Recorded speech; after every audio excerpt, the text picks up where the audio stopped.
Welcome back. تحریک طالبان پاکستان نے کل تردید کی تھی مگر آج تصدیق کر دی ہے کہ کل صبح شمالی وزیرستان میں امریکی ڈرون حملوں میں تحریک کے نائب ولی الرحمان محسود کو ہلاک کر دیا گیا ہے۔ اس بات بھی تصدیق کی گئی ہے کہ کل رات کو ہی خاموشی سے میران شاہ میں ان کی تدفین بھی ہو گئی ہے، اور آج تحریک طالبان کی جانب سے کہا گیا ہے کہ ان کے نائب کا بھی انتخاب کر لیا گیا ہے، اور اس کے ساتھ ہی حکومت کو جو تحریک طالبان نے مذاکرات کی پیشکش کی تھی، طالبان نے کہا ہے کہ وہ اس کو واپس لیتے ہیں، کیونکہ ڈرون حملوں میں پاکستان کی حکومت بھی ملوث ہے اور اس سلسلے میں ہم بدلہ لیں گے۔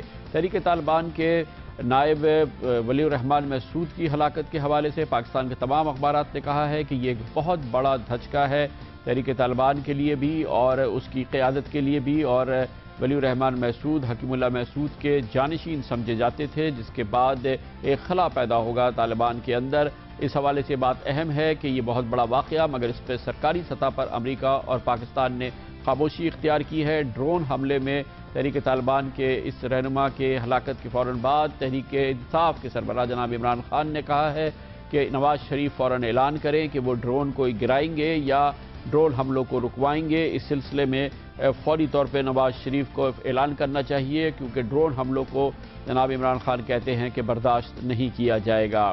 یہ پیش رفت ہے، بہت اہم پیش رفت۔ اس پر بات کرنے کے لیے اسلام جوائن کیا ہے ہمارے معروف پروگرام جرگہ کے ہوسٹ سلیم صافی نے۔ بہت بہت شکریہ سلیم صافی صاحب۔ کیا آج کی تازہ ترین اطلاع کیا ہے؟ کل کے ولی الرحمان کے واقعے کے بعد آج کیا شمالی وزیرستان میں کیا ہوتا رہا، اور کہا یہ جا رہا ہے کہ کل خاموشی سے ان کی تدفین بھی کر دی گئی؟ جی، وہاں پہ جو ہمیں مختلف سورسز سے بھی یہ معلومات ملی ہیں کہ کل ہی ان کی تدفین کر دی گئی ہے، اور آج تحریک طالبان کے جو ترجمان ہیں احسان اللہ احسان، ان سے بھی میری ٹیلی فون پہ بات ہوئی ہے، اور ان کا بھی یہ کہنا ہے کہ وہ اس حملے میں متعدد ساتھیوں سمیت مارے گئے ہیں، اور ان کا بھی کہنا یہی تھا کہ مفتی ولی الرحمان محسود کی تدفین کر دی گئی ہے۔ اچھا، کل طالبان نے دو ٹوک انداز میں اس کی تردید کی تھی اور آج اس کی تصدیق کر دی گئی ہے، اس کی کیا وجہ ہے؟ کل کوئی ابہام تھا کیا؟ اصل میں ایک تو یہ ہوتا ہے کہ ضروری نہیں کہ جو ترجمان ہیں ان کا اور اس طرح کے رہنما وہ ایک ہی جگہ پہ ہوں۔ ان کے اسی ڈرون کے خوف سے طالبان کے آپس کے کمیونیکیشن میں بھی بڑے مسئلے ہوتے ہیں، اور بعض اوقات ان کے لیے بھی رابطہ کرنا آسان نہیں ہوتا۔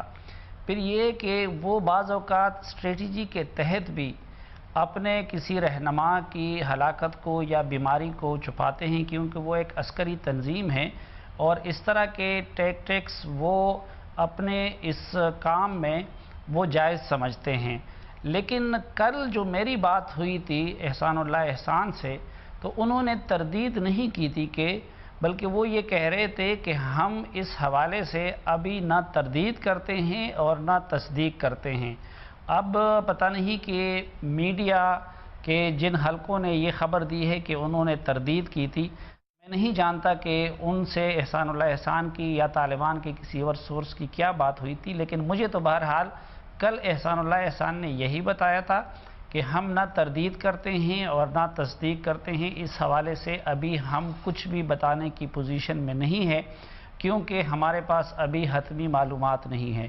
اور آج ان کی جب کال آئی تو انہوں نے یہی کہا کہ ولی الرحمان مارے گئے ہیں، ان کی تدفین کی گئی ہے، ساتھ ہی انہوں نے کہا کہ ہم اس کا انتقام لیں گے، اور ساتھ ہی انہوں نے پاکستان کی حکومت سے مذاکرات کی جو پیشکش ان کی طرف سے کی گئی تھی اس کو واپس لے لیا۔ اچھا، یہ سلیم صافی صاحب کہ اس وقت جو طالبان کی قوت تھی، خیال یہی ہے اور یہی سمجھا جا رہا ہے کہ وہ بڑی حد تک تحلیل ہوئی ہے۔ طالبان نے دعویٰ کیا تھا کہ وہ انتخابات پاکستان میں ہونے نہیں دیں گے، اس کو تتر بتر کر دیں گے، اور انتخابات بھی ہوئے اور لوگوں نے پہلے سے زیادہ تعداد میں ووٹ ڈالا، 55% ٹرن آؤٹ تھا جو ریکارڈ ٹرن آؤٹ ہے۔ تو مجموعی طور پہ اب جیسے ولی الرحمان محسود کی بھی یہ ہلاکت ہو گئی ہے، مجموعی طور پہ ہم سمجھ سکتے ہیں کہ طالبان کی جو قوت تھی وہ تحلیل ہو رہی ہے بتدریج۔ نہیں، میں نہیں سمجھتا کہ صرف الیکشن میں رکھنا نہ ڈالنے کے حوالے سے طالبان کی قوت کا صحیح اندازہ لگایا جا سکتا ہے۔ ایک تو ظاہری بات ہے کہ اس وقت سیکیورٹی کے بھی خصوصی انتظامات کیے گئے تھے، اور جہاں تک مختلف زیر قبضہ علاقوں کا تعلق ہے تو یقیناً کہ سوات طالبان سے خالی کر دیا گیا ہے، باجوڑ خالی کر دیا گیا ہے، محمد ایجنسی بڑی حد تک کلیئر ہو گئی ہے، اور اس وقت اورکزئی ایجنسی اور خیبر ایجنسی کے تیرا میں ان کے خلاف آپریشن ہو رہا ہے۔ جنوبی وزیرستان میں محسود علاقے کو کلیئر کرنے کا دعویٰ کیا گیا ہے، اور بظاہر اس وقت شمالی وزیرستان اور جنوبی وزیرستان کے کچھ علاقے یا پھر اورکزئی ایجنسی اور کرم ایجنسی کے کچھ علاقے ان کے قبضے میں ہیں۔ تو اگر یہ معیار ہو تو پھر تو یقیناً طالبان کمزور ہوئے ہیں، یا ان کی قیادت کے کچھ لوگ ڈرون حملوں میں ماضی میں بیت اللہ محسود نشانہ بنے، پھر بدر منصور نشانہ بنے، اس کے بعد ابن امین جو سوات طالبان کے لیڈر تھے وہ بھی ڈرون حملے میں مارے گئے، اور قاری حسین ڈرون حملے میں مارے گئے، اب ولی الرحمان محسود نشانہ بنے ہیں۔ تو اس حساب سے بھی تو یقیناً تحریک طالبان کو کافی دھچکا پہنچا ہے۔ لیکن ایک دوسرا پہلو بھی ہے، اور جس سے یہ لگتا ہے کہ شاید طالبان پہلے سے زیادہ خطرناک ہو گئے، وہ یہ کہ اس وقت وہ بہت شکریہ۔ ہم کسی اور موقع پہ بات کریں گے، وقت کی کمی۔ ہمارے ساتھ سلیم صافی، کمرشل بریک، اور اس کے بعد ذکر کریں گے پاکستان میں انتخابات کے بعد نئی حکومتیں بنانے کا مرحلہ ہے۔ سب سے زیادہ پیچیدہ صورتحال بلوچستان کی ہے، جہاں پر ابھی تک نہیں پتا کہ کون حکومت بنائے گا، کون وزیر اعلیٰ ہوگا، اور آج جناب نواز شریف نے تمام فریقین سے مذاکرات بھی کیے، مگر اس کے بعد بھی لگتا ہے کہ صورتحال اور خراب ہوئی ہے، مزید گھمبیر ہوئی ہے۔ کس طرح سے یہ آپ کو بتائیں گے کمرشل بریک کے بعد۔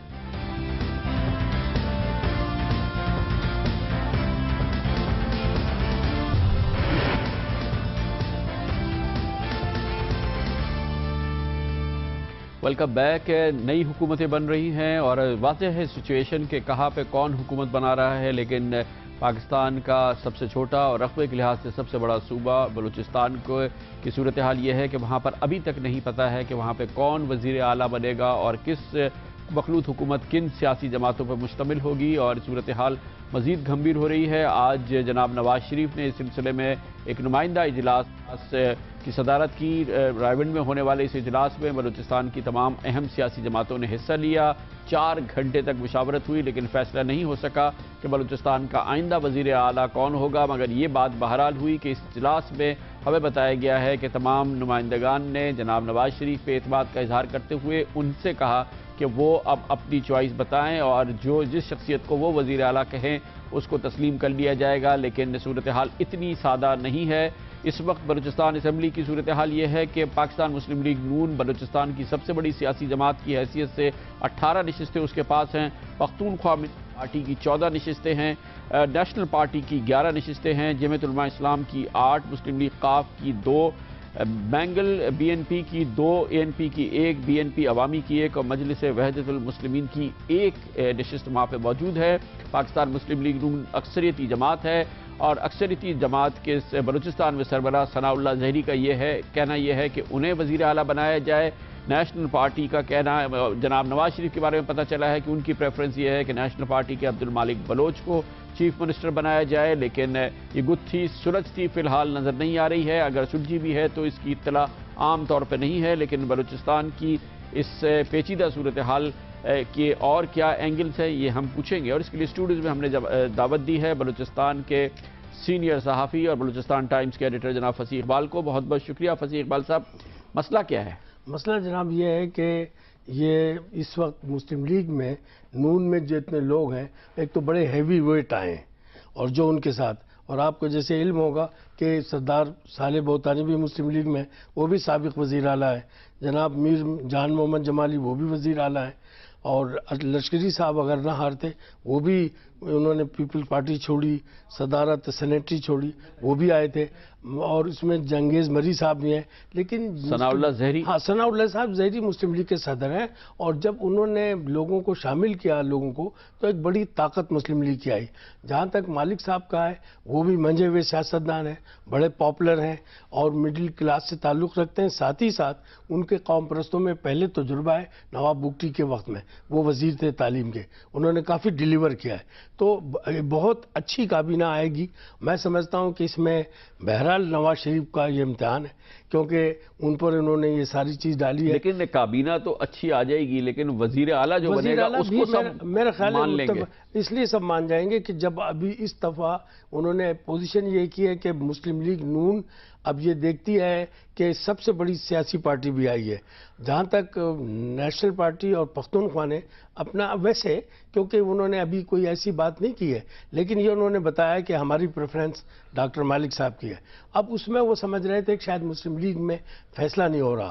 میں سمجھتا ہوں کہ نواز شریف پر یہ اعتماد نیشنل پارٹی کا، باقی پختونخوا کا، باقی مسلم لیگ کا یہ اس امر کی غمازی کرتا ہے کہ اب وہ ممبروں سے بھی مشاورت لیں گے اور جو بھی فیصلہ کریں گے وہ تمام پارٹیوں کو منظور ہوگا. اچھا، بلوچستان میں الیکشن کے حوالے سے یہ کتنی بڑی خبر ہے کہ یہ تمام سیاسی جماعتیں انہوں نے انتخابات میں حصہ لیا، جس انداز میں بھی ووٹنگ ہوئی اور جیسا بھی ٹرن آؤٹ ہوا ہے، لیکن مجموعی صورتحال بلوچستان کی کس حد تک بہتر ہوگی اس عمل کے بعد اور اب جبکہ یہ صوبائی حکومت بننے جا رہی ہے؟ میں سمجھتا ہوں کہ چونکہ پچھلے 2008 کے الیکشن میں کچھ ساری کانفرنس پارٹیوں نے بائیکاٹ کیا تھا.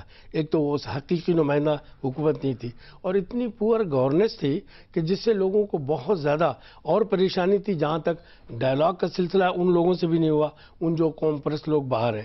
میں سمجھتا ہوں کہ اس دفعہ بڑے حقیقی نمائندے آئے.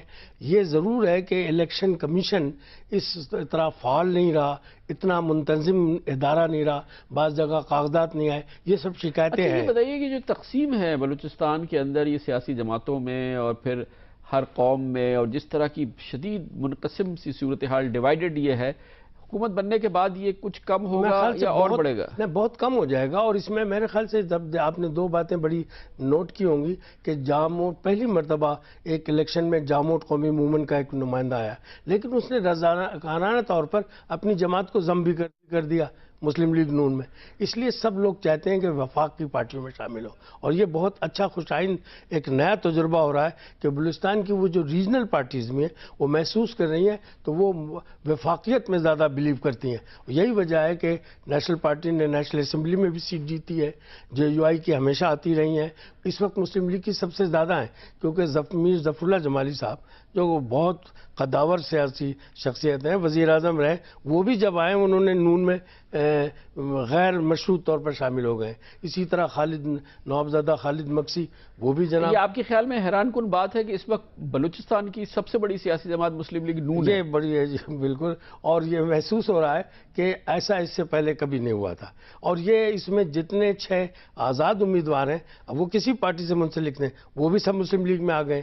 تو ایک بہت بڑی پارٹی. بلکہ ایک جو غفور لہوی صاحب ہیں جو نصیر آباد کے، جس کو ابھی سپریم کورٹ نے نااہل قرار دیا کسی ڈگری کیس میں، اس کے علاوہ ورنہ 19 ان کے ممبران تھے، تو سب سے بڑی جماعت تھی. میں سمجھتا ہوں کہ بہت اچھی چیز یہ ہے کہ اس وقت بلوچستان میں عوام میں کافی بیداری آئی ہوئی ہے اور اس میں میڈیا کا بھی بڑا ہاتھ ہے کہ میڈیا سے کوئی چیز چھپ تو سکتی نہیں. اس وقت جتنے بھی سیاسی پارٹیاں ہیں سب کا لاہور میں جانا، اتفاق سے ملنا، میں سمجھتا ہوں یہ چیزیں ہو رہی ہیں. اور نواز شریف صاحب بھی ان تمام چیزوں کو جانتے ہیں کیونکہ وہاں قبائلیت کا معاملہ بھی ہے، کیونکہ جو علاقے ہیں جس سینٹرل بلوچستان یہ ہمیشہ وہاں ہی سے لیڈرشپ آتی رہی ہے. اور میں سمجھتا ہوں کہ اس میں جتنے بھی ممبران ہیں سب اپنی اپنی اہمیت کے بڑے امپورٹنٹ ہیں. بہت بہت شکریہ. بہت پازیٹیو چیزیں بھی ہیں بلوچستان میں. فی الحال ابھی نہیں پتا ہے کہ وزیر اعلیٰ کون ہے، مگر پتہ چل جائے گا. 1 جون کو بلوچستان اسمبلی کا اجلاس ہے، فوری بعد اسپیکر اور ڈپٹی اسپیکر کا انتخاب ہوگا اور اس کے بعد قائد ایوان کا یعنی کہ وزیر اعلیٰ کا، اور اس وقت تک جناب نواز شریف اس سلسلے میں فیصلہ کر چکے ہوں گے. لیتے ہیں کمرشل بریک اور اس کے بعد ذکر کریں گے. منتقلی اقتدار کا مرحلہ شروع ہو چکا ہے. آج اس سلسلے میں بڑی چیزیں ہوئی ہیں. سندھ میں وزیر اعلیٰ کی حیثیت سے قائم علی شاہ صاحب نے حلف اٹھا لیا ہے، کابینہ نے بھی حلف اٹھا لیا ہے سندھ کی، اور خیبر پختونخوا اور سندھ کے اسپیکر اور ڈپٹی اسپیکرز نے بھی حلف اٹھا لیا ہے. تیزی سے گاڑی آگے بڑھ رہی ہے. اس کا احوال دیتے ہیں آپ کو کمرشل بریک کے بعد.